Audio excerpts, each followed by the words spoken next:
Good morning once again. It is Big Head Slocum, aka Sir Big Head, aka Kadeem Slocum, aka your favorite fifth grade social studies, English, and reading teacher, better known as Mr. Free 99. 99. Free 99. Thank you. Okay, so today we are finishing up a social studies unit, which we took a nice little shindig, as I like to call it, or test exam on last Friday. But to make sure we are clear into our next phase in transition, we're going to talk about a few things that happened at the end of World War II, thus transitioning us to what's going to be known as the Cold War.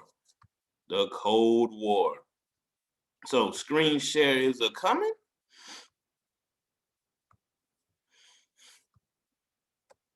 Okay, end of World War II. Okay, so Allies won World War II. They defeated the Axis. Now, of course, when war goes to victory, when there's victory in war, there has to be a loser. And this is how they treated the losing side. Now, after the war, the U.S. made Japan surrender. Of course, Japan was already at the brink of surrendering, and they signed an agreement to surrender. Of course, surrender in a war means to quit, to cease fighting.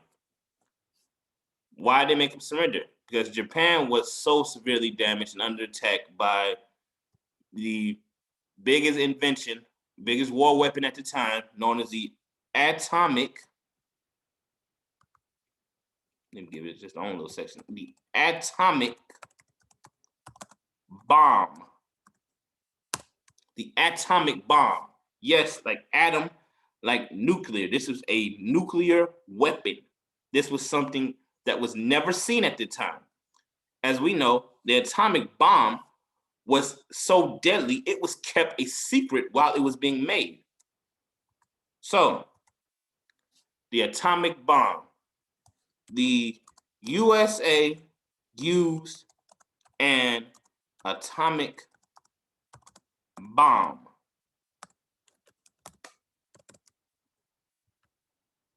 Now, as we've seen the effects of the atomic bomb was even said to be able to be seen from space, the explosion in the clouds. Those devastated two cities. Those two cities are known as, and forgive me if my spelling isn't as accurate, but those two cities are known as Hiroshima and Nagasaki. Japanese cities destroyed by atomic bomb. Who remembers the names of the atomic bombs? They're quite comical names. Names were, we're gonna go double parentheses here. Fat Boy. No, actually, no. They were Fat Man and Little Boy. Yes. All right. Now, here's a question for thought. As I just said, this was the most devastating weapon used in a war ever seen. There are, of course, more devastating weapons now.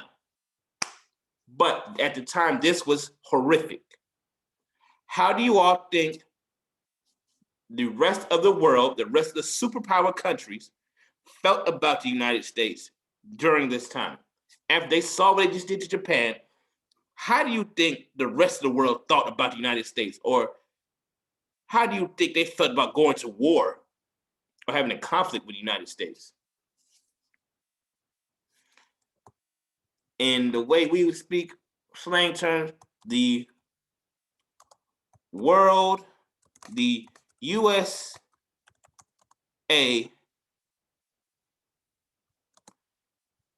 had the world shook. Shook once. Scared to, ain't no such thing as halfway crook, scared to death, scared to look.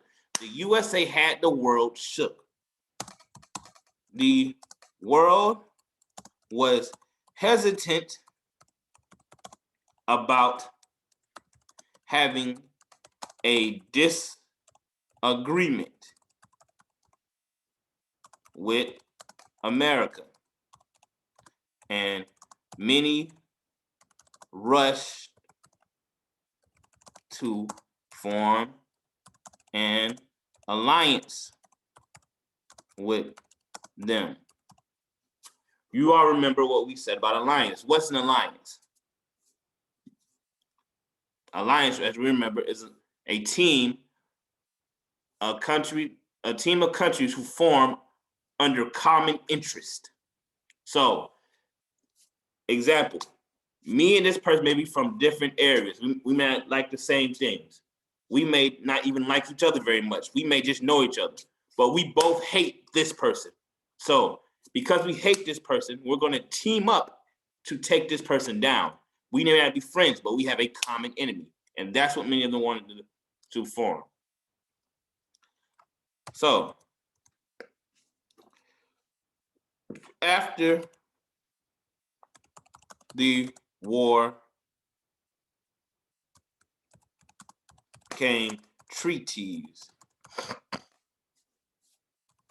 Tell me what treaties are. Treaties are agreements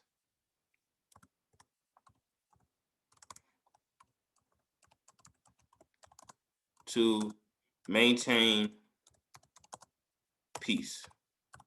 Agreements to maintain peace. Mind you, the country had just went through 2 wars, a Great Depression, and a Depression. Countries were tired, so they wanted to maintain peace. And like I said, the U.S. had the world shook. Now,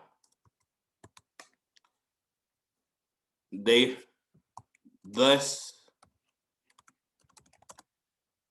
the United Nations were formed.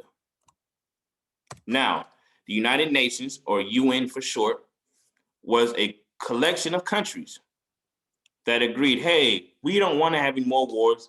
We need to find a civilized way to settle agreements. So they came and formed together. Now, let's get into, that's how that went. And we haven't had an official World War III yet. So we would say the United Nations may be or can be described as successful. Now, as you all imagine, when there's big power, not every country is okay with one person being in charge. In every leadership position, there's always going to be somebody that has a different point of view or believes their way is better. Let's get into intro to the Cold War. The Cold War. Big head Slocum. The Cold War. So that means they was outside fighting in 19, 20-degree weather? Not quite. So, the Cold War. The Cold War. Now, the Cold War was, let me take the line off.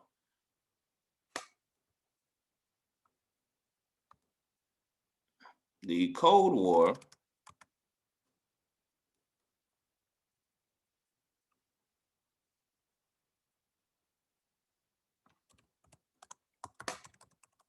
was an ongoing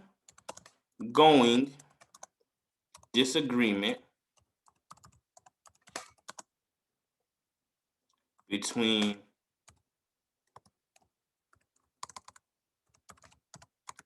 the United States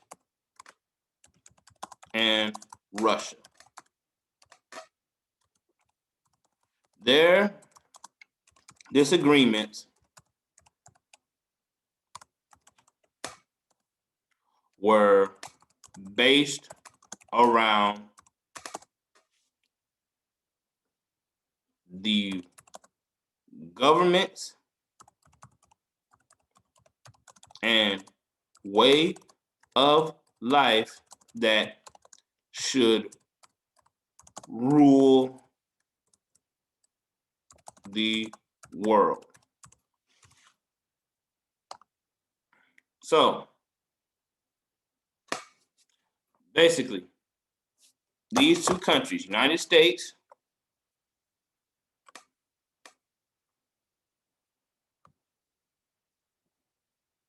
Russia,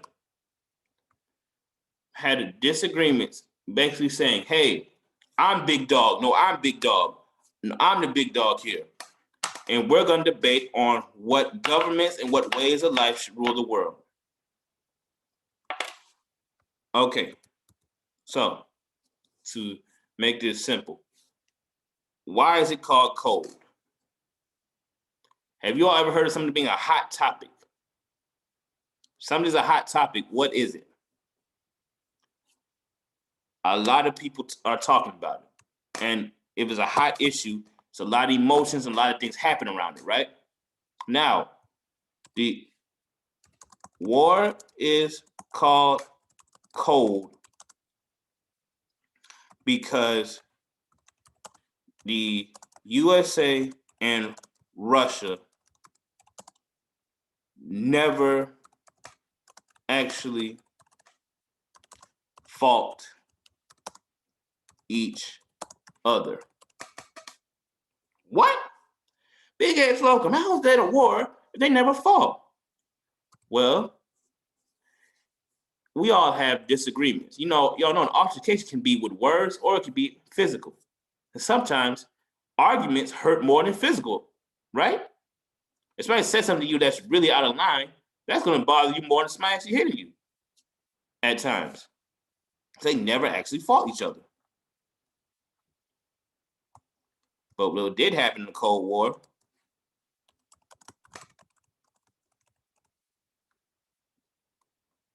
this would be a point to write down here.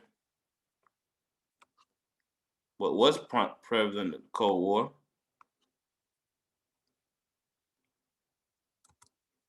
Threats. They threatened each other with threats.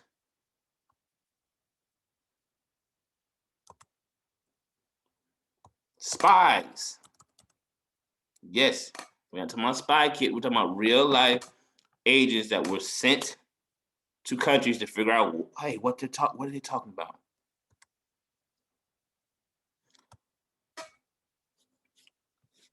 Weapon creation. Why might who can have the best weapon be a big deal to who can create a weapon fast be a big deal to countries? Another thing that came from it. Space exploration. Space exploration. But before we get into that, you all remember the fight was over the types of governments. As I said earlier, the USA had what type of government? Who can remember what I told you the type of government USA has? A democracy. What is the key thing about a democracy as I hinted at to you all? Good. We elect our leaders and nobody has all the power in the country. On the other hand, the Soviet Union, which became Russia, had a what? Their government was what? It's a word I mentioned. Communist. So they practice communism. The key thing about communism, they are ruled by a dictator.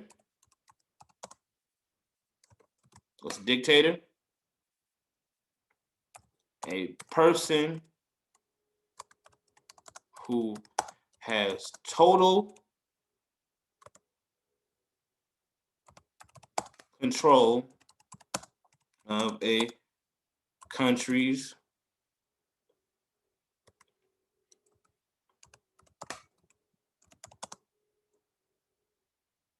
government,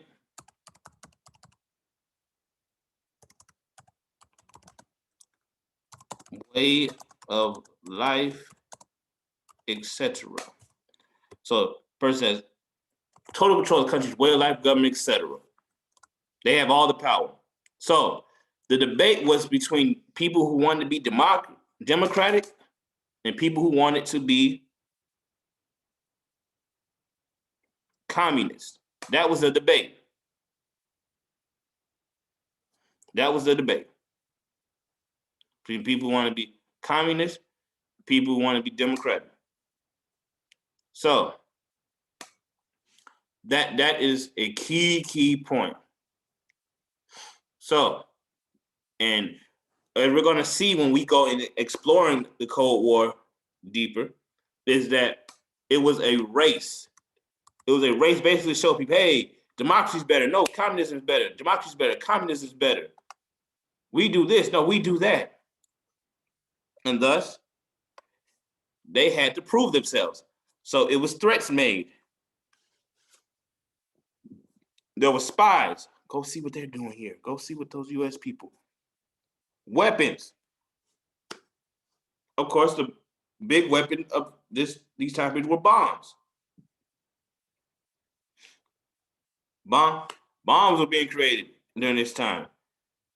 And of course, if I can have a bomb, you got a bomb. We're at a stalemate now because nobody want to hurt each other because we know what we both have. Space exploration. We're going to talk about that as well. And so these two countries duked it out with each other, and they influenced the rest of the world.